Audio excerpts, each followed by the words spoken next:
What if the difference between staying stuck and truly thriving came down to your habits and the belief systems that shape them? Today, we're diving deep into high performance with James Laughlin, world champion drummer, leadership coach, and author of Habits of High Performance. From overcoming imposter syndrome to discovering purpose, James reveals how elite performers, from athletes to CEOs, unlock their potential from the inside out. Get ready to rethink what it takes to win, not just on the scoreboard, but in life. Enjoy the show.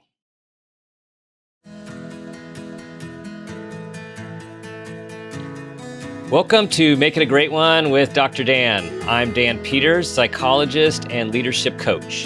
This show is all about bringing hope, connection, awareness, and wisdom through meaningful conversations that inspire us to be better versions of ourselves and have a positive impact on humanity. This is your space to pause, reflect, and reconnect with who you are, what you care about, and who you want to be. We have this moment, this day, and this life. Let's make it a great one. Today's show is so aligned with what we talk about here.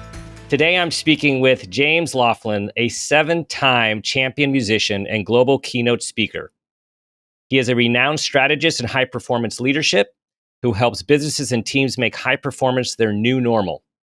From boardrooms in London to missions in Antarctica, he equips leaders to unlock elite results. A history-making team captain and trusted mental skills coach to professional athletes, James brings proven tools to the world's top performers. He hosts the #1 ranked Lead on Purpose podcast, where he interviews prime ministers, Formula One teams, and best-selling authors to explore the habits behind world-class performance. And he is the author of the brand new book, Habits of High Performance: Essential Principles to Thrive in Life and Work. James, welcome to the show. Oh, Dan, such a pleasure. Thank you for that beautiful introduction. It's a joy to be here with you today. And you're coming from the future. Everyone, James, this is Wednesday in the US, in Northern California, and it is Thursday morning in New Zealand, where James is hailing from. So you're giving us wisdom from beyond. Would you like the lotto numbers? Yes, that does work that way, huh? Yeah, not originally from New Zealand. The accent throws people off a little bit. Obviously grew up in Northern Ireland, but I've been here for 20 years and call this place home. That's a long time. Well, let's start with your roots in Northern Ireland, because it's the beginning of your emphasis, your experience, and your focus on elite performance. And so you are a multiple-time champion in pipe band drumming, with others know as Scottish drumming. And at an early age, I think it was 12 that I learned is you had your mind set on being a champion. And so take us back to what was going on in your life to have that focus and goal at such an early age. Yeah, thank you. Northern Ireland's a beautiful place and great humans. However, it's been strongly divided between Protestants and Catholics. So I grew up knowing that, I witnessed that, bomb scares, bombings, kneecappings, petrol bombs, everything you can imagine was normal back then. And so I really wanted something to focus on that was positive. My headmaster brought me into his office for all the wrong reasons and said, "Look, boy, enough's enough. You got a week of detention or a set of drumsticks. Which one do you want?" So, drumsticks. And I'm thinking, I'm going to be Ringo Starr. I'm going to be famous. I'm going to travel the world. And so I start drumming. 10 weeks later, he parades into the assembly hall wearing a skirt, playing the bagpipes. I'm like, what's he doing? So he explained, this is a kilt, it's a Scottish tartan, and these are bagpipes. Where's James Laughlin? And I put my hand up. He says, folks, this is the newest recruit for the pipe band. I didn't realize I was getting into pipe band drumming, not quite rock drumming, but I did appreciate that it was competitive. And I did love that I was getting positive feedback from my teachers and my headmaster. So he said, look, why don't you start competing? So I started small and locally, but I realized there was a world solo drumming championship in Scotland. And I said to my dad, I'd love to go.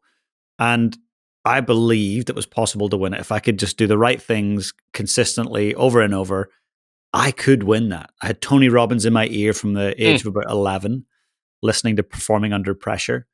And I went across And that was my mission. I wanted to become a world solo champion. And yeah, just stuck to it and head down and drive. Which becomes your life's work, which we'll get into. And just so powerful. We hear over the years of resilience and adversity, and how educators and often like one person, Mm. often an educator, changes a life. And wow, did this educator change your life? Yeah, Mr. Pollock changed my entire existence. I wrote him a letter about 10 years ago, and a handwritten letter, and just said, Mr. Pollock, thank you so much for what you've done. That one opportunity where you've seen possibilities in me, not problems, that changed the direction of my life. We've been friends ever since. He just turned 80. Mm, Went and visited him when I was back in Ireland recently. And yeah, it just takes one person to actually believe in you right. for you to start the belief in yourself. Hmm. So I still want to dig a little deeper into the youth of you and your mind, because now you've said you had Tony Robbins in your ear at age 11. So this drive to be better, this drive to achieve, this drive for success, this was born early. Yeah, it's very competitive. And I don't know where that comes from. I've chatted with my parents. I started Taekwondo at like 7 or 8. I'm very competitive in British championships. And like I was always focused on like, how do I get better? So the drumming came along, but I realized that fine motor motions, playing with drumsticks, playing 7,000 strokes in a 7-minute performance. If you're nervous, fine motor motions are not that easy. Hmm. So I came across a book called The Inner Game of Music, and I was probably 11 when I read that, by Timothy Galway. He wrote The Inner Game of Golf as well. Oh yeah, that's well known. Yes. Yeah, so he wrote the music one Yeah. as well. Yeah. And that really helped. But then I borrowed without permission my cousin's Anthony Robbins cassette collection, Unleash the Power Within or something like that. Yeah, that sounds right. Yeah. And I was just geeking out on the little cassette player over and over and over. I remember I won the quarterfinals at the World Championships. I was 13, first time there, won the semifinals. I'm about to play in the finals. My dad comes over. My dad's very humble, very grounded. He says, son, look, you've done really well. You should be so proud. Like, I don't want you to set yourself up for failure. Like, don't think that you're going to win this. Like, just go and enjoy it. But I don't remember this. He told me in recent years. I turned around and said, Dad, if I go in there thinking like that, I've lost already. Mm, And that was Tony Robbins. That was this mindset of you've got to believe in yourself. You've got to back yourself. And that's not cockiness. It's not arrogance. That's just self-belief. And right. so I feel like some of those early listenings of Tony and certainly Timothy Right. Galway's great work. Well, yeah, and that's the beginning of the belief system, right? And what you write about in your belief system, and like what you believe is how you act, and how you act is how you are. And it also reminds me of that powerful story in the book about the Navy SEAL, Mm. he's iconic now, and it's all about the mindset and how you set yourself up and what you believe. It's not just what you think, right? It's what you believe about yourself. 100%. I love that you say it like that, because when I think of mindset, people are like, what is mindset? For me, I think of it as a set of beliefs that shape how we make sense of the world around us. And we're in full control of that belief system. I say, Dan, you're full of BS. I'm full of BS. Those belief systems are ripping through us subconsciously. We are in charge of that. And our beliefs shape our attitude, and our attitude dictates our behavior. And so it's going, how do I spend more time? I know it's not sexy, and I know it's not the most exciting thing to sit and do, but working on your belief systems is the starting point of attaining whatever it is you want. Hmm. It does sound simple, and well, it is and it's not, right? Yeah. I feel like it's the concepts are simple. To many of the habits that we will talk about in your work, they are very simple on paper, and I kudos to you, because and I think you'll take this the right way. You wrote a book which is so accessible, and in a sense, I'm going to use the word simple in Mhm. laying out the habits, the principles, the actions, and the behaviors of high performers in a way that is accessible to everyone. And as you say, like, greatness is not just for a small percentage.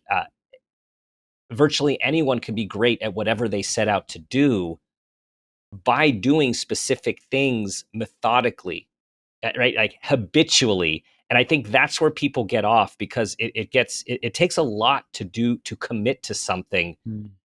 with singular focus and to do it consistently over time. That's not easy. That's not easy. And it's interesting because you say it's simple, and I agree. Simple, not easy. And I think Yes. often the greatest things in life are really simple, but oh my goodness, they're not easy. In fact, when you talk about the book being simple, I'll tell you honest truth.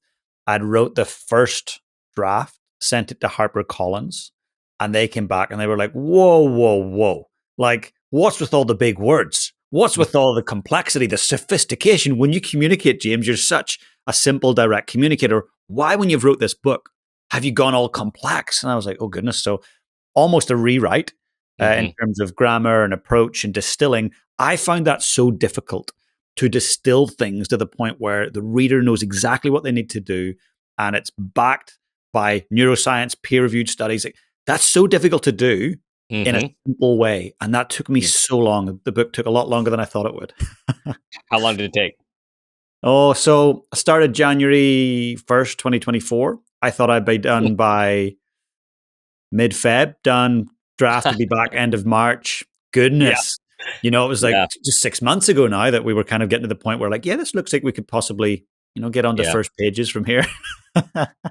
Yeah. For anyone who has written a book or attempted to write a book and has gone through the system, the good old school system, not just the self-published system, which there's nothing wrong with that, but talking about the system, there is so much awe and respect and humbling and humility, in my experience as well, of what goes in to the what ends up a book that's on a shelf or Yeah. online. I mean, so many people, and the process, and I think what's fascinating, it's a team. Like, it truly is a team to get. It's all yours. It's all your work. It's all your experience. It's your tried and true, proven experience with the tremendous outcomes that you've had in your career. And for someone who has been a champion, and a champion in, I know you're a team champion, but also in your earlier days, a solo champion. It is interesting to open oneself up to depend on others when also you have done so much on your own. Mm. That I find that challenging. Actually, I was particular point. So I spent a lot of time in Vancouver, Canada, and there was a Beautiful place. world. Oh, it's stunning. Yeah, I love it. Right, it's gorgeous. I spent 6 summers there, and then the other 6 summers here in Australia, New Zealand.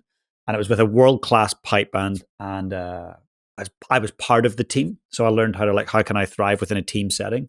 But I wasn't the leader of the team. And 2009 came. I said, okay, it's time for me to put some roots down. I'm going to New Zealand to live, but I was going to start my own drum line and my own band down here. And nobody down here had ever got into the finals of the world championships, won the world championships, any of that stuff. I was actually a bit worried because I knew how to motivate myself. I knew how to get myself going, but how do I get a team of others? Both, there were students at a school, so young kids, and then there was an adult band as well. So one book, and I tell you, I think books can solve almost all of our issues. It was Daniel Pink, Drive, How to Motivate Others. Like, my God, so Mhm. simple, but difficult to actually Mhm. implement. But that book helped me go from solo thinker, solo doer to team player. It was really transformational. Hmm. Well, and to me, that's also the metaphor for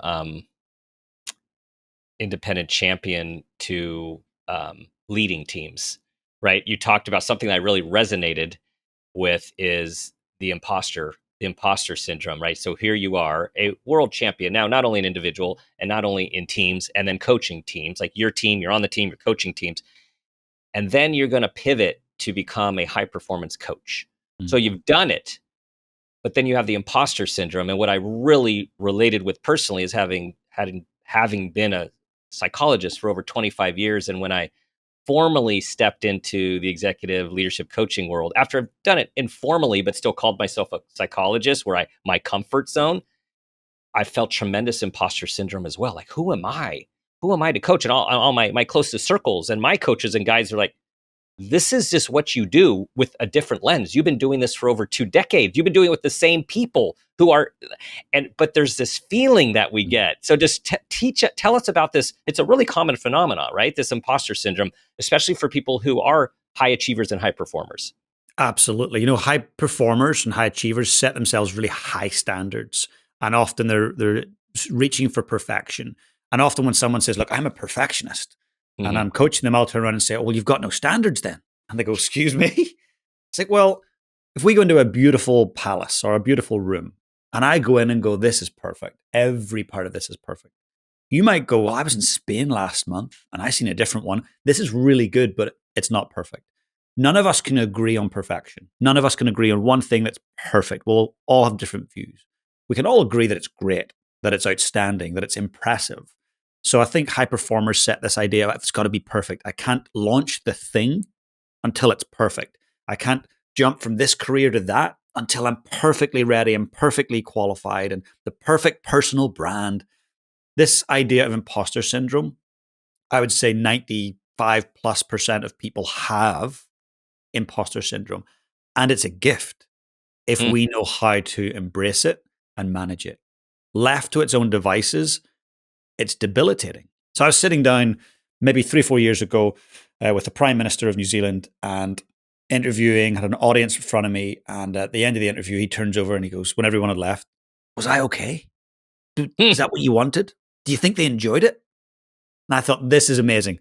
He ran the Yes. country for 9 years, had been on Wall Street prior to that, making way too much money. And he's asking me, do you think I was okay? Am I enough, essentially? So Right. that level of imposter syndrome, it's good because it helps us be Hmm. humble and that allows us to connect with purpose and others.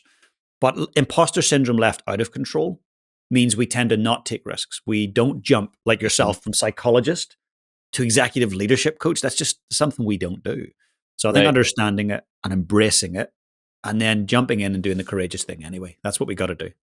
I love the irony because as you wrote um, about a piece of your imposter syndrome as a podcaster, you've done all these podcasts for so long, and a very successful podcast, and then you have this interview with the prime minister, and you're like, who am I to interview the prime minister? So like you're having syndrome about interviewing the prime minister. At the end of the interview, he's asking you if he's okay. Did he do okay? Right? Just it's so human, and Yeah. it also makes me think of Brene Brown, the story before her TED talk that went viral, continues to be of high influence on vulnerability, where and there were VIPs out there, and she was really nervous, and someone said to her, "Hey, they're just a bunch of people out there. They're just regular people out there." And it's just so again, it's just the way we look at things, and how much of this is how we, like you talk about the inner work, right? This is all the inner work, and I think the inner work doesn't get enough attention or enough press when it comes to the high performance and elite world, whether Mm. it's a runner, it's the rugby team, it's a Fortune 100 company or executive, right? It's like people are always looking at the outside, those outside results. But say a little bit about how you see this ratio of the work, the inner work versus what happens on the outside. Look, I feel that you've got to discipline your inner domain to dominate the outer domain. So if you really want to smash it in your industry, your sport, your hobby, whatever it is, you've got to discipline the inner domain. So what happens inside dictates what happens around you. I would say working in elite sport and both sport and corporate, it's about an 80-20. We look at Pareto's principle, 80% is the psychology. It's the what's going on up here that dictates everything else. 20% is the tactics, the skills, the networks, the relationships, the Hmm. Facebook ad campaigns, whatever it is you're doing for your business. 80% is internal. Because if we have things that are stopping us because we're afraid, we're operating from fear, or we've got deep imposter syndrome, or we've got self-doubt, or we're focusing on what we can't control, I mean, that's where you see low performance. We see mediocrity even. But the people I work with that are at the elite end of sport, they are just dialing it in psychologically every day. They're writing down, what is it that I'm committed to? What are my goals? What's my most valued priority? Hmm. And they're seeking input and they're meeting with psychologists like you were, therapists, meeting with mental skills coaches. That's the most important component is navigating the top 2 inches. And Hmm. very few of us spend time or money developing that side of things. And our culture is such. social media, it pulls us, right? Like there is an inherent pull to the outside, Mm. to what things look like, the stuff, the accolades, the titles. And as you write about and what you do in your work, it's just actually the opposite, right? Like I mean, yes, you want to become a champion, but what it takes to become a champion is inside out. Mm. It really is. And when I think of that at a young professional athlete, and he wanted to become an All Black. So for those that are not from New Zealand or Australia, the All Blacks rugby team are our national New Zealand rugby team, world champions, phenomenally revered around the world for culture. So he wanted to join the All Blacks. It was his dad's dream, his granddad's dream, and he just wasn't quite cutting it.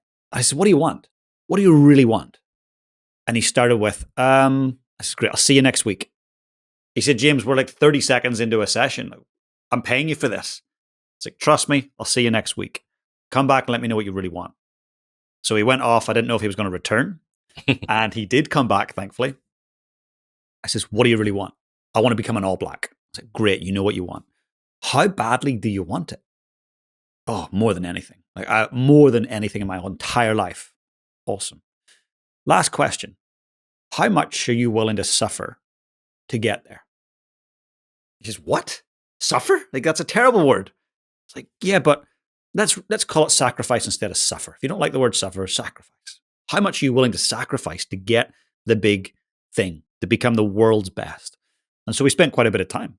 And there were certain things. No, no, no, no. I want to go to that wedding. Like, "Yeah, but that's during camp. That's main training camp. You want to go to the wedding? You're not going to be an All Black."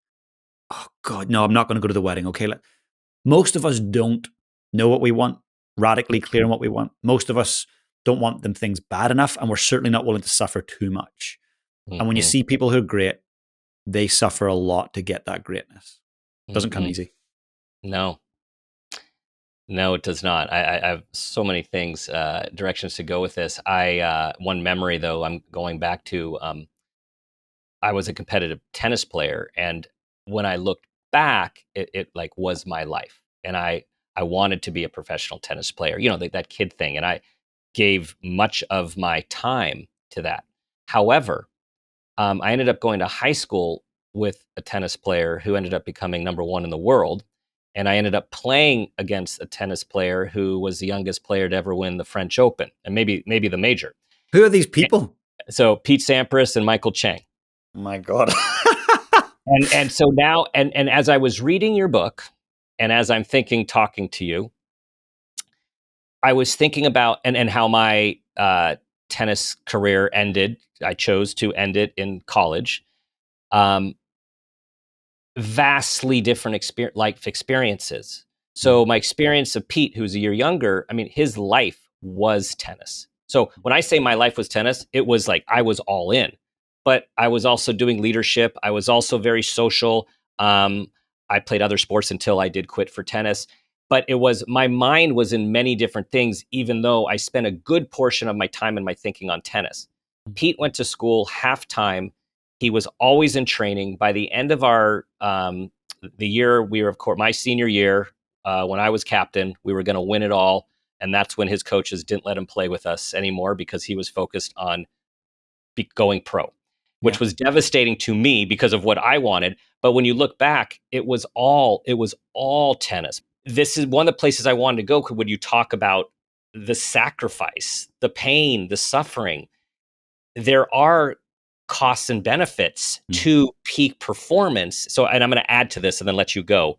And what I really liked about your approach, it's also about complete wholeness and health. So there's this dichotomy which one must reconcile where they live with their value system and act on their value system, which is holistic with mind, body, and spiritual health, while at the same time singularly focusing on this goal, whatever the goal is, which means you can't do a lot of other things. 100%. Great point. And it's interesting. The old definition of high performance essentially was just being the best and winning. And I feel like that was my approach with drumming. So one world championship title, 2, 3, 4, 5. So I get to 7, and then I'm going after 15, 16 national titles, and it's all about winning. I take a break for a moment to look at my life. I'm going, okay, well, I'm drinking almost daily just to manage the stress, to manage the workload, to celebrate, to connect. My marriage was doing this, going downwards and ended in divorce. My body, I wasn't in good shape. Like, that's not high performance. I was winning because I was radically obsessed in one area of my life. I see CEOs like this all the time. I see billionaires like this all the time. And their lives are a hot mess off field. On field, they're rocking it, but off field, not. So I define high performance as consistently exceeding norms whilst maintaining healthy relationships and well being. Now, healthy is important, not perfect. Healthy. A healthy relationship still has conflict. A healthy well being still has low points, it has zigs and zags, and it has chocolate bars, right? It's not perfect. So I think for a high performer, whoever's listening right now and they want to win in whatever part of their life, it's going, what's most important? WMI, what's most important in my life? And for me, being able to define the 5 key buckets of my life: family, fitness, finance, learning, and business, in that order. When I have to make big decisions or I have to prioritize time, I have to go in that order. And it's not always fun. It's not always pleasant. And sometimes I miss out. But they are my priorities in that order for a reason. So I think for the person listening right now, if you are radically obsessed, you're not focused on other parts of your life, you will pay the price at some point in the future. I burnt out. I haven't lifted a set of drumsticks in 7 or 8 years. Not once. I have no desire to do so. And that in and of itself is quite sad for me, because that was my biggest joy, my passion. But I did it too much. I went too hard and I had no balance whatsoever. Oh, well, that brings me to balance. Because you talk about, and I totally agree with this. Like, there's no such thing as balance. I mean, like when people say you need to live a balanced life. Yeah, good luck. Right. I mean, I've been working with high performing and very bright and creative individuals for a very long time. And that's the joke. It's like, hey, you need to balance. But with that profile comes, I'm calling it an obsessiveness, not in a clinical way, right? An obsessiveness and a drive. And with that, other things go out of the way. And so I liked how you normalize this for people who are seeking high performance in any endeavor. There is no balance, but and I think you brought on this wisdom from someone else that told you. So correct me if I'm wrong, but always go back to balance, right? And I've had that like go, but you want to still seek getting back there. You need to have these touch bases after a while, because you do, and it's been my experience too of burnout, is like you will burn out if you never downshift, if you never take a break, if you never have the planned restoration. It's just not sustainable. It's not. And if you don't make time for relationships and health, you'd better make time for sickness. There was a great friend of mine, Sally, and she ran an amazing company called Pumpkin Patch. Started in New Zealand, then it went global. It was a kids' clothing brand, and almost $1 billion company. It grew super quick. And her and I were chatting, and I said, "Look, I don't believe in work-life balance. I get asked to speak at these events on about well-being and work-life balance, and I just start the event by saying, first of all, there's no such thing. What I do believe in is counterbalance. I believe in, going really hard at something, really passionate about your work, putting in those big hours, but then having a point. Maybe it's scheduled on your calendar to go, how are those other 4 or 5 areas of my life looking right now? God, they're out of whack. I haven't seen the family. I haven't been eating very well. I've been on the road. Okay. Let's counterbalance. She actually coined it much better than I did. She calls it always be moving back, or always be moving towards balance. That's what I was. Yes, exactly. Always being moved I love towards that. Mm-hmm. It's like always move towards it. You're never going to be at it. There's never a destination of balance, but always be moving back towards it. Take that in, everyone. For those of you who are focused, it's just it's back to this awareness, right? This idea of awareness, where we need to be aware of our internal life, our internal goals, our internal thinking, our internal belief system. Aware if our actions are aligning with our values and our goals. Mm. and be aware when they're not. And how do we, recalibrate? And I was talking with a client, coaching client yesterday, a few things from your book, but one of the things that came up was audibles. We were using the good old American football analogy, as how, the most aware people, leaders, personal life, you audible with your kids. You do something, you overreact, you didn't handle something the way you wanted. Do an audible shift, go back, make an amend, change something. And I think, um, with the more of this perfectionism, rigidness that we often see, with people who are more doing the like white knuckling high performance versus this more of this, I don't know if flow is the right word, but it's, how would you describe this? It's sort of it's a way of being, really. Mm. Yeah, 100%. I think a lot of us believe in hustle, right? And Hmm. there's a lot of there's a great influencers out there that tell us how hard we should be working and Right. how difficult it should be. Like what separates high performers from everyone else? Not hustle, not luck. It's habits. It's habits. I sit down with the world's greatest athletes and I'll say, "You're so disciplined." And one of them turned around at one point and went, "No, I'm not." I went, "What do you mean?" "Well, I eat crap food. I'm not always working. But what I've done is I've realized this the small number of things I need to be disciplined at. I've then went deep on those for enough time where those disciplines have turned into habits. James, I'm not really disciplined. I'm just a creature of habit." God, you're so Mm, right. mm, That's to me, that's something to strive for. Not be the hustler, not be the hardest worker, but be really focused on what's most important. Know what your mm, MVP is each day, your most mm, valued priority. mm. That habits would be a great word in a title of a book. I don't know. Maybe. Yeah. Yeah. Hell yes. Yeah. Um, so the other thing, from your book that came into my session yesterday is this guy has really done a lot of great work, and he is a, very disciplined, and has a lot of habits, and he follows through. And what came up was the line, the quote, the idea that high performance people aren't busy. And he just went, okay, whoa, wait, I gotta take that in, as we're talking about how he wants to be at work, how he wants to be as a husband, as a father.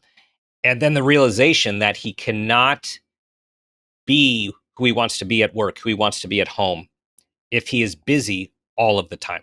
Mm. Well, we're either busy being busy or we're busy being productive. And the high performers I know that are truly holistic high performers, they're not busy.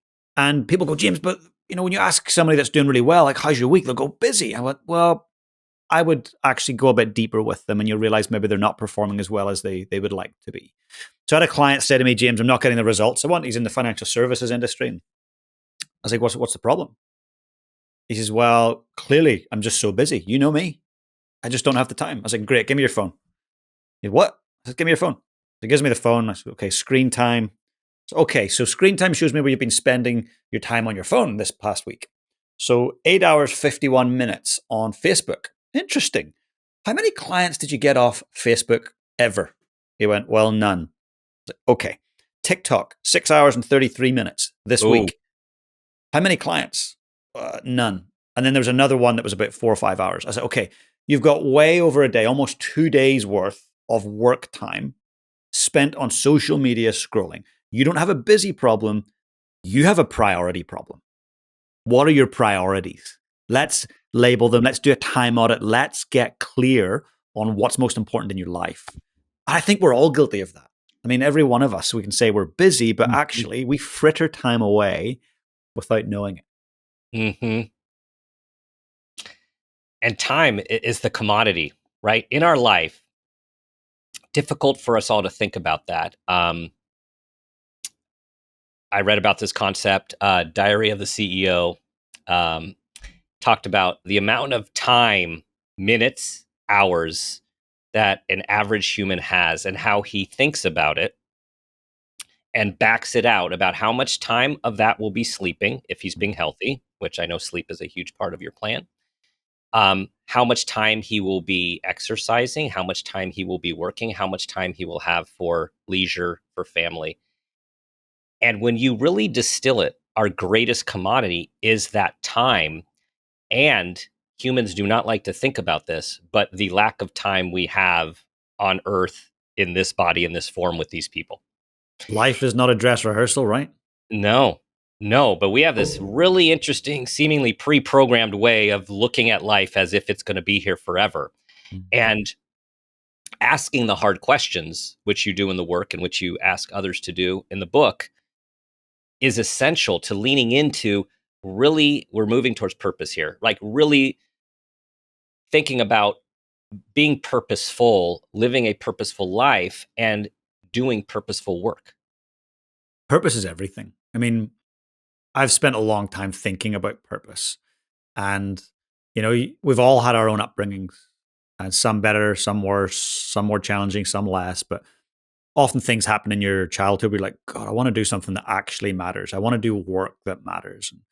So I've thought about it a lot. Well, I don't have all the answers on purpose, so I'm going to start asking. So at the end of my podcast, the last question I always ask every guest is, we were to fast forward many years into the future.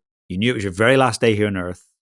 A young grandchild or someone very young came into the room that you loved, and they said, hey, Dan, how do we actually go about leading our life on purpose? What would you say to them? And so the answers have been fascinating, ranging from psychologists, neuroscientists, authors, athletes, prime ministers. It's been fascinating. But it always tends to come back to making some sort of difference, doing something for others. So passion is for us, purpose is for others. So when you do something for passion, it's hobby, it's joy. But purpose is about, when I do this, other people are going to be impacted. So when we have purposeful activities or work, we have better lives. And the research is so damning on this, that if you have a purpose, you will live longer. There's a great book brought out, National Geographic did it with Dan Buettner many years ago, called Blue Zones. And it's the 5 key areas. One's actually in North America. Loma Linda is one of them.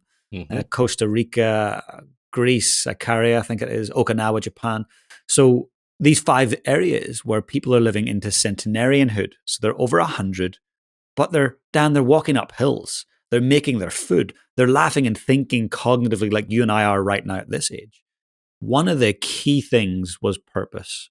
And they called it Plan de Vida in Costa Rica. They call it Ikigai in Japan. It's like having a reason for being. And the person listening right now, please don't think that you need to be Mandela or Mother Teresa. You don't need to change the world. But if you have something like family member to do something for and care for, a pet, a friend that you love, a job that actually makes a difference in your clients' or customers' lives, that's a big enough purpose. It doesn't need to be world dominating. Yes, I love on a recent show with Tick Maynard, who is a horse champion, road to horse champion. Ikigai came up, and it Really? was his wife shared that principle with him, Wow. and it became really a meaningful aspect of his journey because he was switching fields, switching. He is a champion horseman, but it was going to a completely different part of horsemanship, as he said, a Canadian horseman to like a Texas horseman, like a cowboy, and it was a whole different thing. And it was that he was driven by this ikigai, right? This purpose, and we know that everyone's purpose is their own, Mm. and often people are looking for others to tell them. What is my purpose? And I mean, it's a good question to ask. It's nice to talk to people, but I think this is where we need to get quiet. We need to go within. We need to really think about what moves us, what we cared about when we were children, what we cared about when we were teenagers, what we cared about before all of the programming and all of the accommodating and all of the conforming, which people have to different degrees, but you can't get out of this human thing without facing that. And so, how do you guide people in finding their purpose? Because the people who are coming to you at this point in your career, James, right? The people who are coming to you are already high performers in some capacity, or as you say, looking to go from great to greatest. Yeah. And so, but even then, they still need help, I imagine, with their personal purpose. 100%. It's interesting. You mentioned something very important. That is slowing down, thinking, meditating, mindfulness, journaling, walking with no earpods in, just by yourself in nature, letting your mind wander. At school, I was told off for daydreaming. And Mm-hmm. in fact, that's the thing that we need to do now more than ever, because that's where creativity happens and your brain starts to bring different ideas together and we have innovation. Being a daydreamer, awesome. Just don't daydream all day. We need to actually do the work as well, but create space to think. So this purpose thing comes up for a lot of people. So for those people that are very longevity and health span focused, please know that this is not woo-woo stuff, that people with purpose have reportedly longer lives, and research shows they have way less cardiac issues. Like, this is a very physical component of what purpose gives us. So a couple of questions. If people are going, I don't know what my bloody purpose is, what is it? What keeps you up at night? What makes you angry? What really upsets you? What inspires you? Who do you think needs elevated in the world or in your community? Start asking these questions, think about them, journal on them. It will become quite apparent what you stand for, what you're passionate about. And we're seeing a lot of this in the world right now where there's a lot of unrest. It's a Mm-hmm. changing time and people are very purpose driven. There's passion that comes with that too. But be careful where you place your focus on your purpose. Make sure that it's something you fully align with, that it aligns Mm-hmm. with your values Mm-hmm. personally, because it can be a slippery slope when you start thinking you're purpose driven when actually you're following the crowd. You're watching what's happening online. Mm-hmm. Don't do that. There'll be big Mm-hmm. regrets Right. if we follow what everyone else does. Mm-hmm. Yes, complex times these days. Very. And I've heard more and more from different people, different allied disciplines and fields, is what we need is you to be you. Like, Mm. what we don't, not the follower, right? We need you to be you. And whatever anyone believes, if you came here for a reason, or you came here to find a reason, or you just ended up here, whatever the belief system is about how we ended up human here, what what is it? Asking oneself, what is it that I am here for? Like, and this is from acknowledging all different circumstances, and we have to acknowledge that there are many people who are in difficult life circumstances, which are either chronic or situational.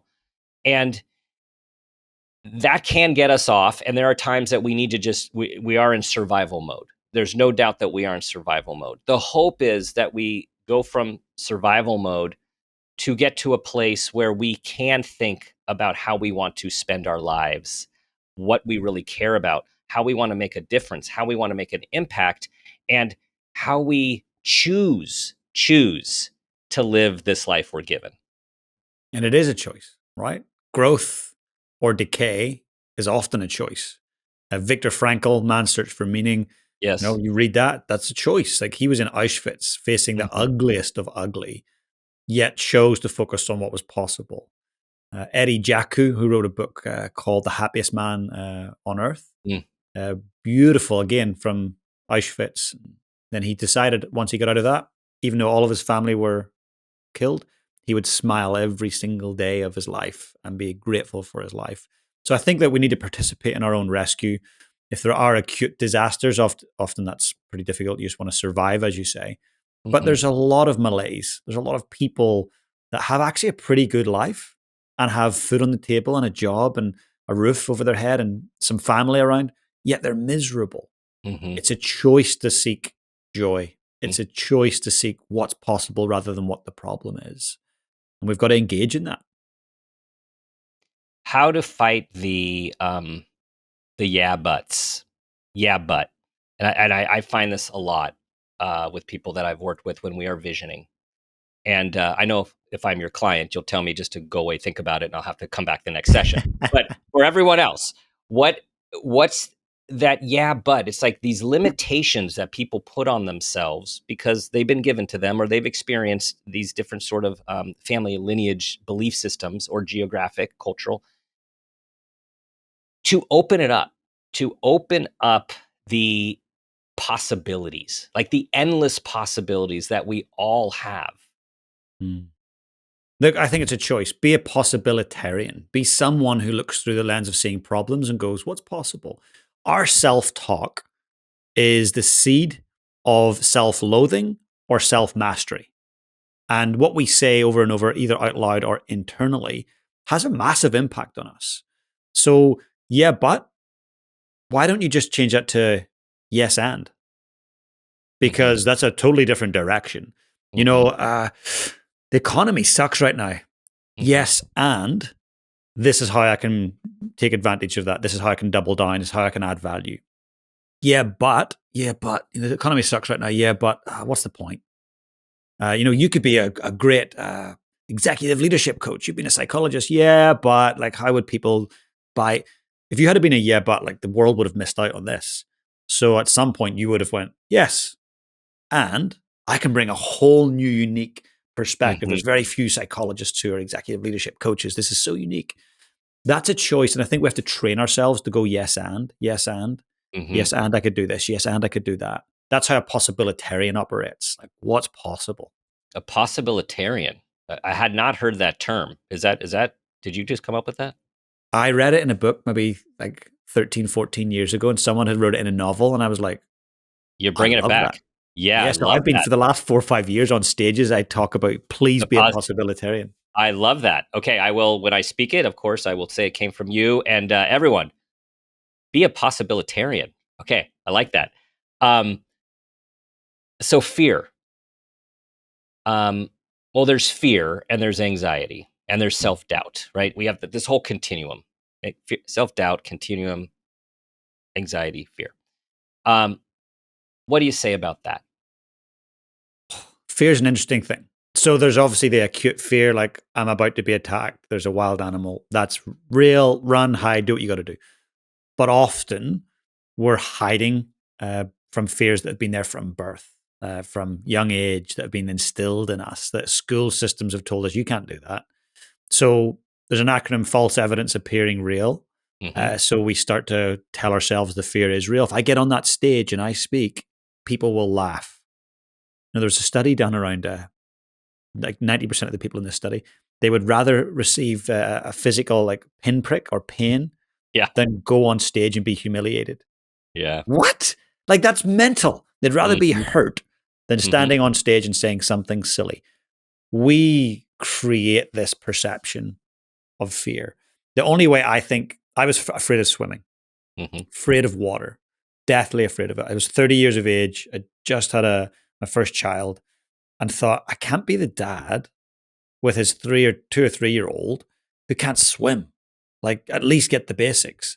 I was so afraid of one, drowning, two, going along to a class and being seen as an adult getting a swim lesson. So the only way to actually beat that is to face your fear. And so I thought, I'll get a swim school that's like 60 kilometers away. I'll drive out once a week. Nobody will know me. And I'll get a 1-to-1 session. There's nobody else around. I'll do that. I'll expose myself to the fears slowly. So I drive out there. I get there, and there's about 30 cars in this parking lot. And I'm like, what on earth? I get in and I get changed, and I come out, and there's about 30 mums with their 1 and 2 year old children getting lessons, and they're sitting on the side watching, and there's me getting in, and I'm like, oh, my That worst is nightmare. that's brave. But I did it for 6, 7 weeks. All of a sudden, I can float. All of a Mm-hmm. sudden, I can jump in the deep end. Oh, I can keep myself treading water. I had to expose myself in little moments. And going to holidays like Fiji with the family, now it's amazing. Let's jump in the pool. Let's jump in the water. Let's get in the sea. It's changed everything. Had I let my fear stop me, it would be limiting the experiences I have in life. So Mm-hmm. I think finding a way to healthily, safely expose yourself to whatever it is you're afraid of and build those muscles of, I can do this. Cold Yeah. shower is a good example, right? Exposure therapy. Yeah, and I just Yeah. heard your recent podcast. and we were talking about cold showers with your guest and the plunges, and there's more nuance to the health of the cold plunges and the cold showers than we've thought. Like so Yeah. many nuances. But thank you for that story, because I think people, especially when you see a champion or you see a world class athlete, performer of any sort, see, just there's all these assumptions that are made about these people, and we know that talents and abilities are often more unidimensional than multidimensional. So you could be literally the best in the world at something and not be able to do something that 95% of the world can do, as an example. It's humans are so complicated. And I guess the message here is how much we compare ourselves. And when we compare ourselves and make assumptions about other people and what we're not compared to them, all we do is limit ourselves. We limit our potential. We limit our possibility. And we just spend more time on the other side of the street, as they say in AA, instead of spending time on your own side of the street and developing who you are. Stick to your knitting, stay in your lane, Yeah. do the right thing. Listen to long form, educated content. Get off TikTok, get off Instagram. If you're seeing a reel on Instagram that gets you to this long form, great. But don't spend a lot of time on those platforms. They are not good for us. They don't serve us in a healthy way. The algorithms are terrible. Get onto Right. long form content. Listen to conversations like this, where Mm-hmm. you've got two people who are deeply curious, who don't think that they know it all. That's where you're going to learn the most. So Bronnie Ware wrote a great book. She was a palliative care nurse, called "Of Top Regrets of the Dying." And I lifted it, and people at the shop kind of looked at me like, "Is he buying that? Like, he's a weird guy." Yeah. Top Regrets of the Dying. Well, I thought, I'm going to die. We're all going to die. I'd rather have less regrets than more. What were the top ones? Can I avoid those? And the number one regret, because she was nursing people in their last weeks of life, she had a journal. She would ask them, "What do you regret?" Number one regret was making decisions and choices throughout my life based upon what I thought other people thought of me and my decisions. This is things like where you choose to go to university, what you choose to study because your parents think this is the right thing or the wrong thing. The car that you drive. So I do lots of events, and I'll say, hands up who drives a Range Rover, Tesla, Ferrari. A few hands go up. I say, okay, awesome, guys. They're beautiful cars. However, I want you to think about this for a second. Did you purchase that car because you love the brand story, the origin story of Ferrari? Have you studied it? Do you love the feel of the leather and how is it intrinsic? Or did you do it because Johnny got a 911 and you wanted to one up him? Did you do it because when you pull up to the car park at your condo complex that you want to look good? Make decisions based upon what things mean to you, not Mm-hmm. others. We're Yeah. always comparing. I do it. I'm sure you do it at Oh yeah. times with Oh yeah. podcasts and whatnot, right? Oh yeah. Yeah.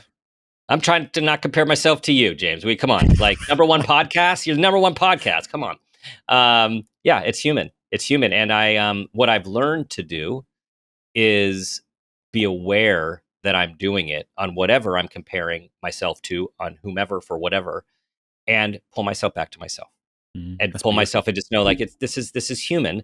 And something I learned, something that Elise Lunan talked about on a podcast and what she wrote in her book, when it talked about jealousy. She was looking at the deadly sins, and jealousy is like, think of jealousy as actually something that you want, that person is showing you that you want and that you can have, as Mm. opposed, like, flip it to, wow, like that is really cool. I want a life like that. I want to create that for me. And I'm not talking from a comparison perspective. I'm talking because it actually speaks to you. Mm. And this is the inside work that we're talking about, of how we have the self-talk, we have the self-awareness, and we all are going to have these human tapes.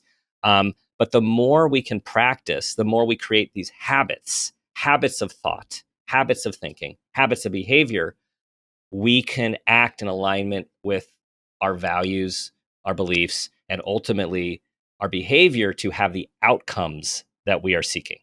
100%. I mean, what you're describing there is literally the formula for success.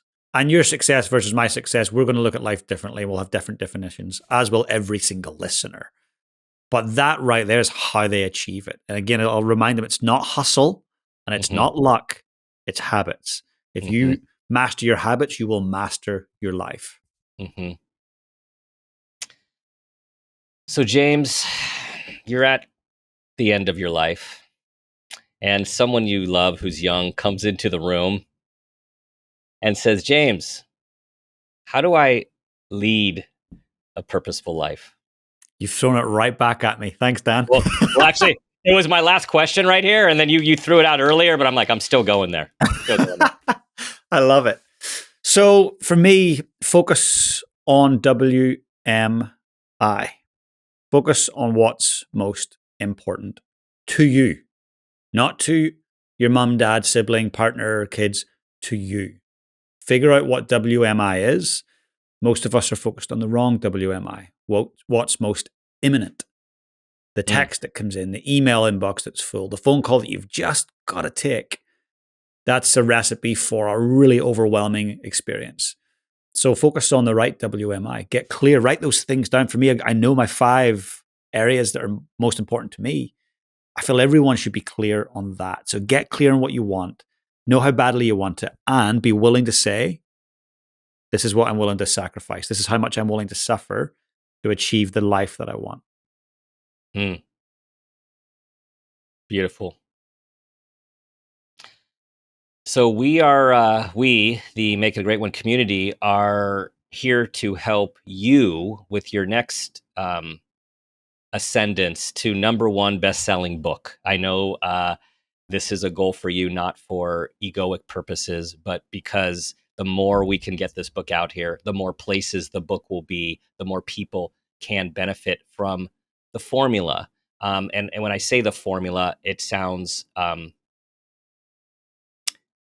it's not as meaningful as it is. I mean, it is a formula and it is a way of being ultimately. And I just feel like this is such a gift that you are giving to all of us by what you have sacrificed and suffered to get this to us, which is at the recording of the show. It's out or it's going to be out. Like we're here, right? Yes. So, Dan, a couple of things. It's out August 26th. However, with HarperCollins, it's Australia, New Zealand only for starters. Okay. And then it will be in North America after that. So, what I would like to do, because your help and support is huge, can I gift everyone a free high performance planner? Would that be okay? Oh yes, please. Awesome. The web address will be jjlaughlin.com/planner. If you're able to put that in the show notes, that would be greatly We appreciated. will. It'll be in the They'll show get a notes. free planner. And what they will also do is be given a heads up when our publisher goes live in the US. And any purchase would be hugely appreciated. I want to get into the hands of humans who want high performance and holistic high performance, a life that they're really proud of. Awesome. Awesome. All right. So it's coming out first in the future in Australia and New Zealand, and then it's going to make its way to us over here in the States on the mainland and everywhere else. Europe as well. Does it come Yep. out everywhere else after Yes, once we your? have the date for North America, the rest of the world will follow suit from that. Okay. So we're gonna put this in the show notes. Say it again for everyone who's going to type it in right now when they hear it. Yes, so it's JJ Laughlin, or as my North American friends would say, Which I did. Laughlin.com. Yes. Yes. Yes. That's all good. Yeah. Yeah. jjlaughlin.com/planner. Yes. The first time when you said your name, Laughlin, I'm like, well, I think I spelled it right, but I clearly mispronounced it. So I'm used to it. I love it. thank you for your graciousness with that. So James, where else? What else can we know about the work? Where to find it? You're speaking. What else? Oh, thank you. Yeah, so I speak all over the world on high performance leadership. So whether it's corporate, small business, annual conferences, if people would like to connect, I'm on LinkedIn at James Laughlin, Instagram as well. So yeah, if just they want to come and connect in, that'd be awesome. And I'd love to support them on their journey and they can enjoy. I'd like to get you on my podcast so they can come and over to listen to the podcast and hear Dr. Dan over there. Love it. Love it. Anytime. Anytime. Oh, I love it. James, thank you. I really enjoyed reading your book. Extra special to have this conversation with you and to make it come to life with you and your just authenticity. And your purpose. And I would say that I know you have other passions in life, many other passions in life. And I do think there are times when passion and purpose overlap and intersect. And I will just venture to go out on a limb. And I think you are blessed to have that synergy going on in your life. Thank you so much, Dan. It's been a pleasure. I'm deeply grateful that we had this moment to connect, and I appreciate you sharing this time with me.